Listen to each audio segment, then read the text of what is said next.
সুখী রাজপুত্র। সুখী রাজপুত্র একটি উঁচু স্তম্ভের উপর দাঁড়িয়েছিলেন। সোনার কোমল আলো তাকে ঘিরেছিল, আর তিনি নিজের শহরটিকে নীরবে দেখছিলেন। মানুষ প্রায় থেমে তাকে দেখত, তার দীপ্তিময় সৌন্দর্যে মুগ্ধ হয়ে। কিন্তু সেই শান্ত হাসির আড়ালে ছিল এক নীরব দুঃখ, লুকিয়ে থাকা এক গভীর ব্যথা। এখনই তিনি সত্যিই দেখতে পাচ্ছিলেন সেই কষ্ট, যা জীবিত অবস্থায় কখনো উপলব্ধি করতে পারেননি। একটি চাউই শালিক উষ্ণ দেশের পথে উড়ে যাচ্ছিল। ক্লান্ত হয়ে মূর্তিটির নিচে কিছুক্ষণ বিশ্রাম নিল। শহর থেকে আসা হাওয়াটা ঠান্ডা ছিল, তবুও অচেনা নয়, কেমন যেন পরিচিত অনুভূত হচ্ছিল। সে ডানা মুড়ে সোনার রাজপুত্রের ছায়ায় বসে ক্লান্তির ছোট নিঃশ্বাস ফেলল। ঠিক তখনই রাজপুত্রের একটি অশ্রুবিন্দু ঝরে পড়ে শালিকটির মাথায় লাগে। হকচকিয়ে শালিক উপরে তাকাল আর দেখল রাজপুত্রের জলজলে মুখ। আপনি কাঁদছেন কেন? সে নরম স্বরে জিজ্ঞেস করল। রাজপুত্র কাঁপা কিন্তু কোমল কণ্ঠে বললেন, আমি জীবিত থাকতে এসব কষ্ট দেখতে পেতাম না। এখন পুরো শহরের দুঃখ আমার চোখে ফুটে ওঠে।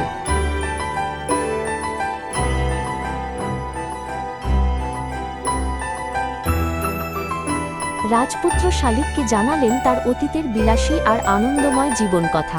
সারাদিন আর সারারাত প্রাসাদে গান আর হাসির ধ্বনি ভেসে বেড়ান, কিন্তু তিনি কখনো সেই উঁচু প্রাচীরের বাইরে তাকাননি, বাস্তব পৃথিবীকে দেখেননি। আজ শহরের লুকানো দুঃখ দেখে তার মনে জন্মেছে গভীর অনুতাপ।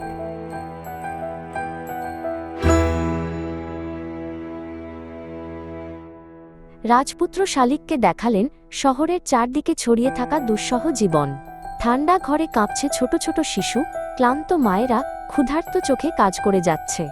এই দৃশ্য দেখে শালিকের মন বেদনার কাছে টেনে এল। দেরি হয়ে গেলেও আমি এখন তাদের সাহায্য করতে চাই, রাজপুত্র বললেন।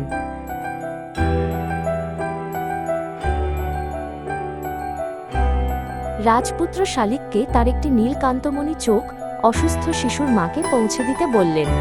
শালিক একটু ইতস্তত করল, কিন্তু শান্ত দৃঢ়তায় সম্মতি দিল।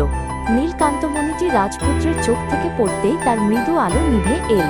শালিক সেই রত্নটি তুলে নিয়ে রাতের আকাশে উড়ে গেল।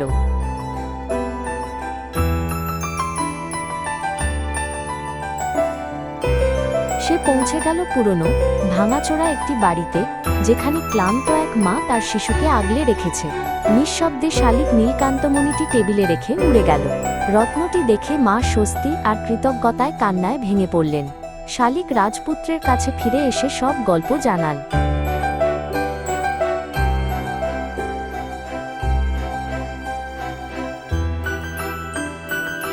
তারপর রাজপুত্র চাইল শালিক তার আর এক চোখের নীলকান্তমণিটি এক ক্ষুধার্ত লেখকের কাছে পৌঁছে দিক। শালিক ঠান্ডা রাত ভেদ করে অন্ধকার অ্যাটিকে উড়ে গেল। রত্নের আলো ঘর ভরিয়ে দিতেই লেখক স্তম্ভিত হয়ে গেল। আশা আবার তার মনে ফিরে এলো, একটি ছোট জলা স্ফুলিঙ্গের মতো।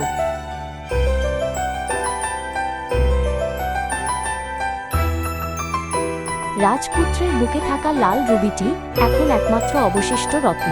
তিনি বললেন শালিককে এটি পৌঁছে দিতে এক ছোট দেশলাই মেয়ে কাছে, যে কাঁপতে কাঁপতে পথ চলছিল। শালিক শিশুটিকে জমাট বাঁধা রাস্তায় হাঁটতে দেখে তার কাছে উড়ে গেল। রুবিটি হাতে পেয়ে মেয়েটির আইসে নরম উষ্ণতার এক নাজুক আলো জ্বলে উঠল।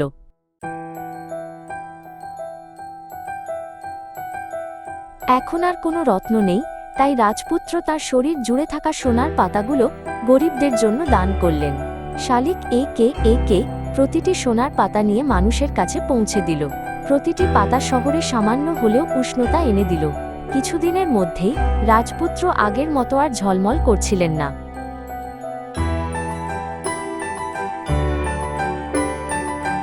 শীতের হাওয়া ক্রমে তীব্র হয়ে উঠল।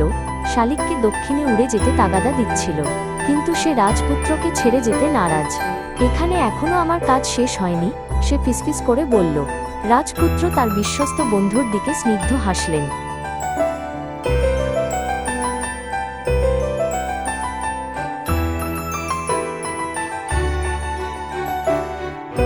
শীতের ঠান্ডা শালিকের ছোট্ট ডানায় ভার হয়ে নেমে এলো।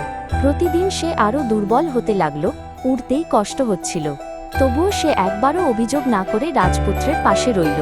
রাজপুত্র সোনার চেয়েও গভীর উষ্ণতায় তাকে ধন্যবাদ জানালেন।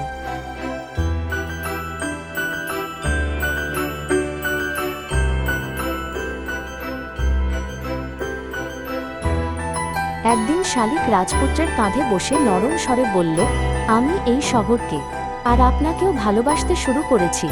রাজপুত্র তার অনুভূতিকে মৃদু স্নেহে গ্রহণ করলেন, কিন্তু শালিকের কণ্ঠ বাতাসের মতো ক্ষীণ হয়ে আসছিল।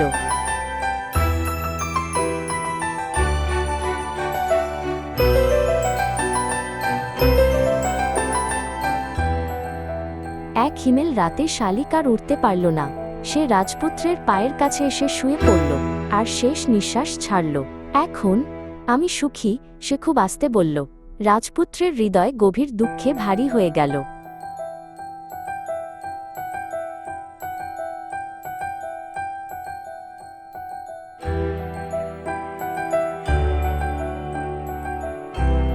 শালিকের মৃত্যু মুহূর্তেই রাজপুত্রের সীসার হৃদয় কেঁপে উঠল। একটি নরম অথচ বেদনাময় শব্দে তা দুই টুকরো হয়ে ভেঙে গেল।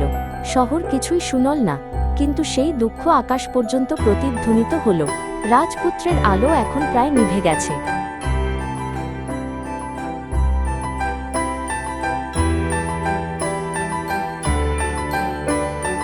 পরদিন সকালে মানুষ ভেঙে যাওয়া মূর্তিটিকে দেখে অবাক হল। সোনা নেই, রত্ন নেই, সব হারিয়ে গেছে। কি ভয়ঙ্কর আর নষ্ট, তারা হতাশ হয়ে বলল। অবশেষে তারা মূর্তিটি গলিয়ে ফেলার সিদ্ধান্ত নিল।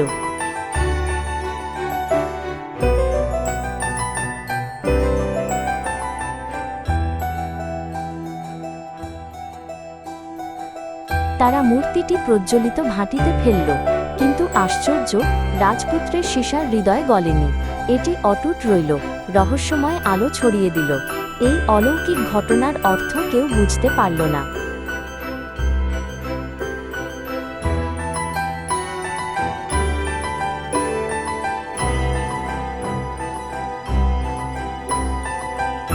সেই মুহূর্তে এক দেবদূত আকাশ থেকে নেমে এল। সে ভাঙা হৃদয় আর চাকি শালিকের দেহটি কোমলভাবে তুলে নিল। এগুলোই এই শহরের সবচেয়ে মূল্যবান দুটি জিনিস, সে ফিসফিস করে বলল।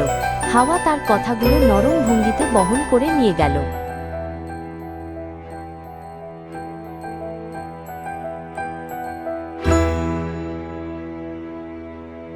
দেবদূত আকাশে উঠতে লাগল, রাজপুত্র আর শালিককে বুকের কাছে ধরে রেখে। একটি কোমল সাদা আলো পুরো শহরের ওপর ছড়িয়ে পড়ল। কেউ জানল না, কিন্তু সেদিন বাতাস একটু উষ্ণ হয়ে উঠেছিল। অজানা এক শান্তি মানুষের হৃদয়ে নেমে এলো।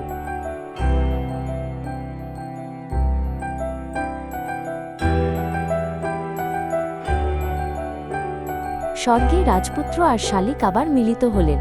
তারা পরস্পরের দিকে কৃতজ্ঞতা আর কোমল স্নেহভরা হাসি নিয়ে তাকালেন। সেখানে নেই কোনো দুঃখ, আছে কেবল অন্তহীন শান্তি আর আনন্দ। আকাশ দীপ্ত হয়ে উঠল, যেন তাদের চিরন্তন সুখকে আশীর্বাদ করছে।